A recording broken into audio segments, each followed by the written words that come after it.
Mkuu, tumerudi tena. Tumefanikisha kile ulichotuagiza.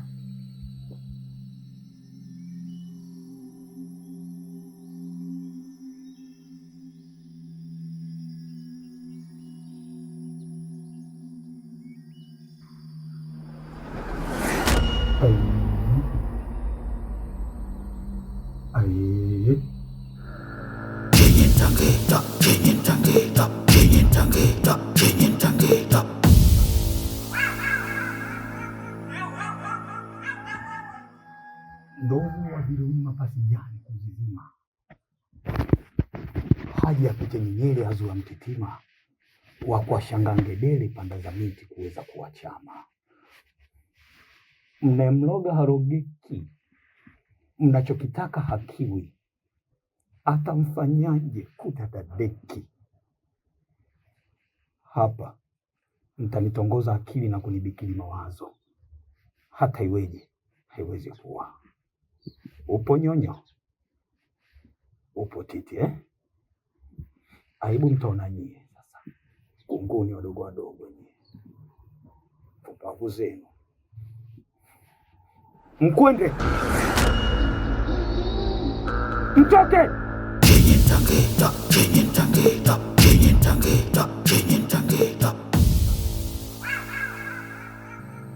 Sura kama kisigino cha kiwete.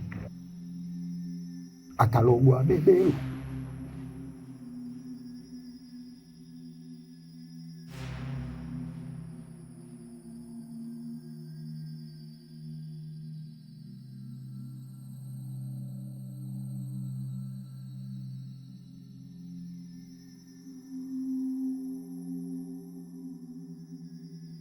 Dada, tuondoke, huu sio muda wa kuchoka tena. Hivi wewe Dula, wewe una akili kweli wewe? Mimi si nilikuuliza mara mbili kuhusu rafiki yako. Umeona kilichotokea sasa? Usiku ni mauzauza, huko tulikokwenda ni mauzauza, kila mahali ni mauzauza. Ona kilichotukuta sasa. Ifike mahali muda huu sasa sio wa kumwamini mtu. Jambo hili tufanye sisi wenyewe. Hakuna kumshirikisha mtu wala kuamini mtu yoyote. Tuko kwenye wakati mgumu sana saa hizi.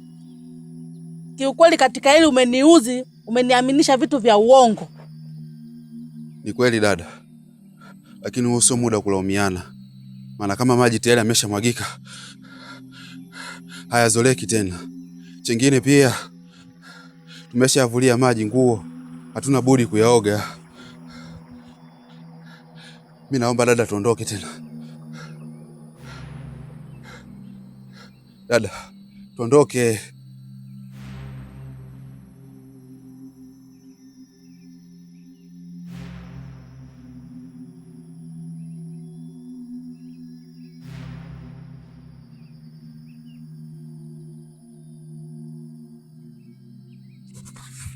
We mama si watu. Mama si watu. Heba mdogo, shikamoo baba. Marahaba mwanangu. Tulikumisi sana na mama yako. Tunakukumbuka. Pitu, nini kinachokufanya wewe usije kunitembelea mimi baba yako? Hebu niambie kitu gani kinachokukwamisha mpaka unanifanya niwe na kuwaza mwanangu? Baba mdogo, nilipopata likizo ndo nikaamua nje kuwatembelea huko, nilamisi sana. Umefanya kitu cha maana sana. Na nakuomba mwanangu, hiyo roho yako isibadilike. Binadamu wachache wanaikumbuka ndugu zao.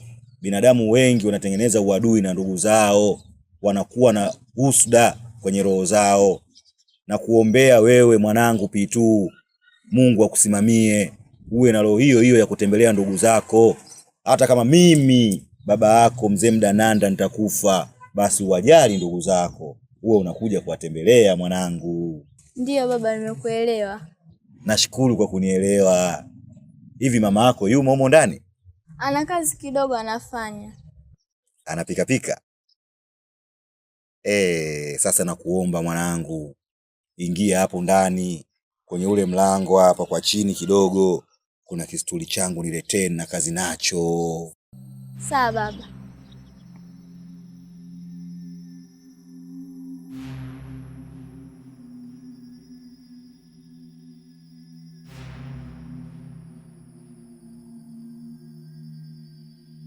Mzee wangu nataka kunikalia tena. Nionee huruma, naumia.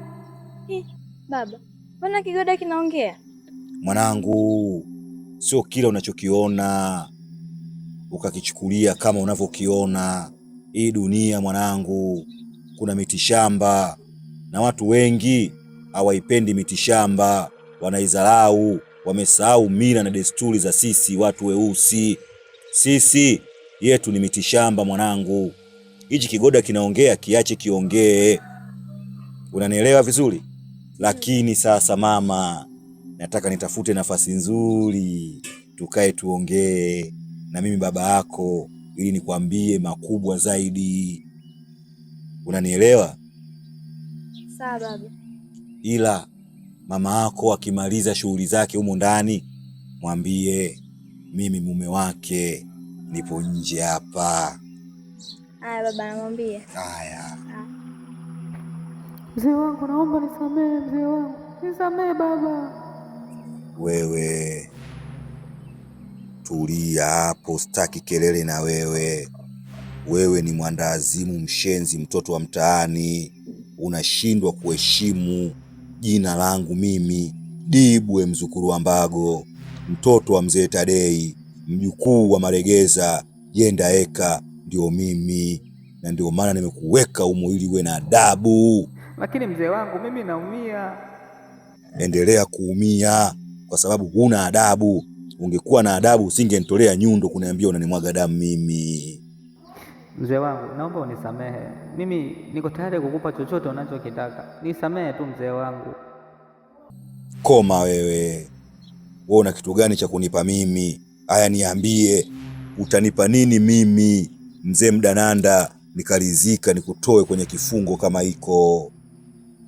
Mzee, chochote utakachokitaka mimi nitakupa. Chochote utakachokitaka mzee wangu nakupa mimi. Sikiliza wewe, nitakufungulia pale napotaka mimi. Niachie wiki 2 kwanza niendelee kukukalia ili uwe na adabu.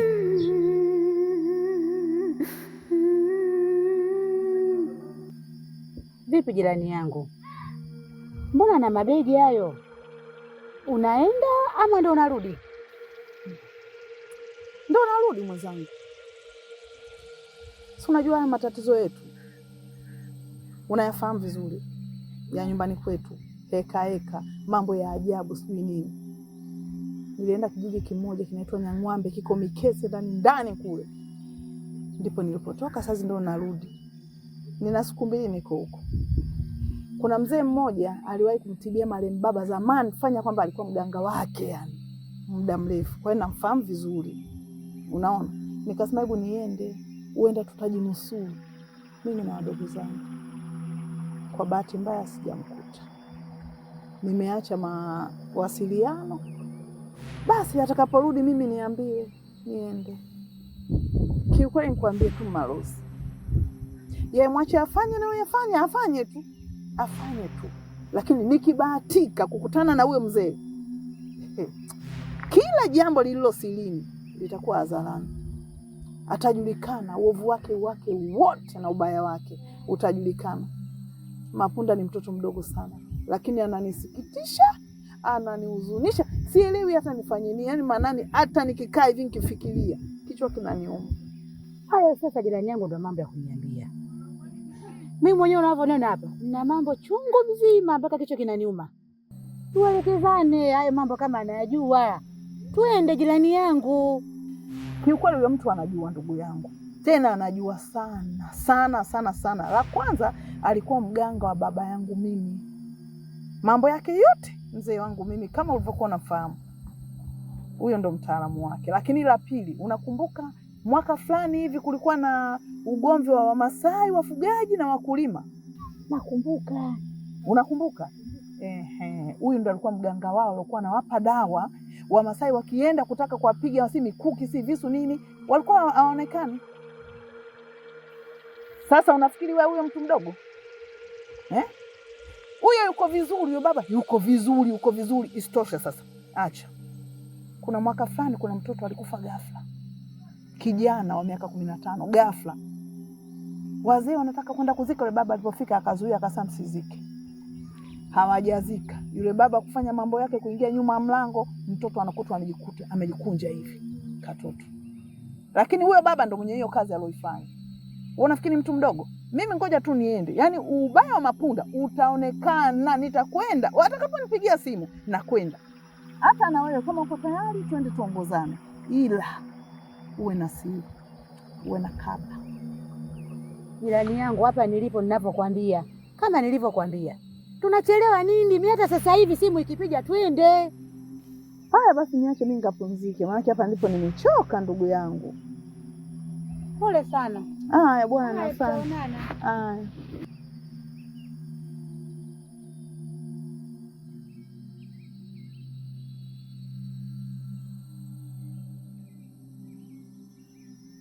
Mama Suwatu, unanipendeza sana. Yaani wewe kama meli bila naoza, siwezi peke yangu. Ukaribu wako ndio mimi unanifanya nijisikie raha sana kwenye hii dunia. Hakika nakwambia, ukifa wewe simalizi siku 3. Na mimi Dibwe mzukuru wa Mbago, mtoto wa mzee Tadei, mjukuu wa Maregeza, Jendaeka na kufa.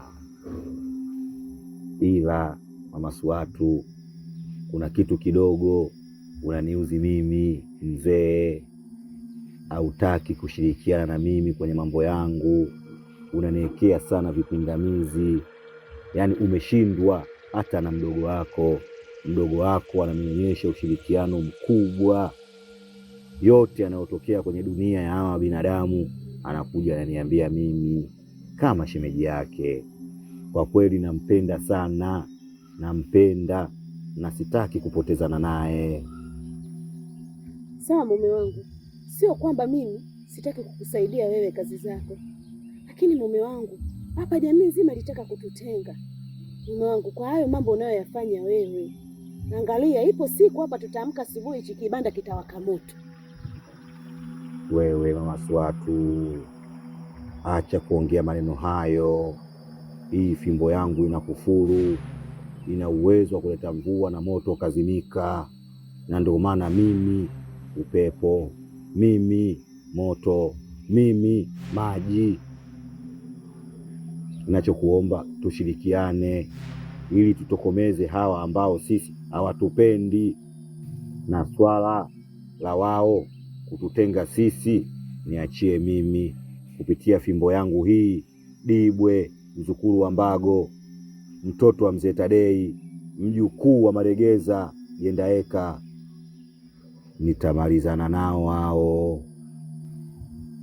Sawa, nimekuelewa. Naomba ruhusa. Baadaye nataka niende gengeni.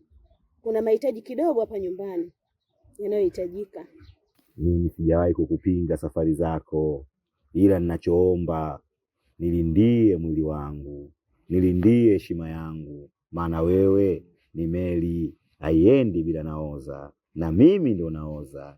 Mama Suwatu, hakika sijai kuona mtoto mzuri, mwanamke mzuri kama wewe. Nimekuruhusu, nenda. Sawa.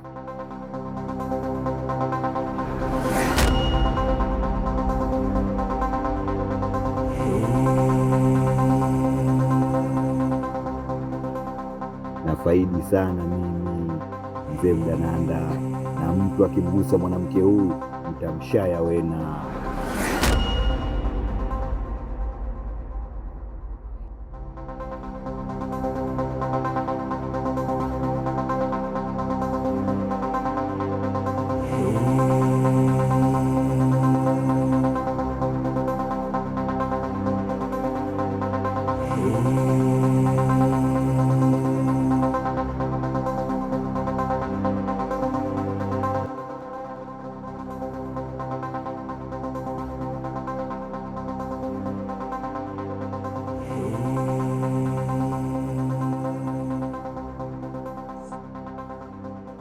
Kwa hiyo dada, tunafanyaje sasa?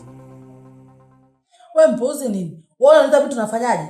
Wewe ndio mwanamume humu ndani. Mimi nikuulize wewe. Mimi hapa nishachanganyikiwa, nishavurugwa, sielewi tutakufanya ni nini. Afu unaniuliza vitu tunafanyaje dada? Wewe ndio mwanaume, usimame upambane. Sio niulize mimi. Mimi nishachanganyikiwa, yaani sielewi chochote. Kila tunapoenda hivi, tunapoenda hivi. Sielewi kwa kweli. Mtachanganyikiwa sana.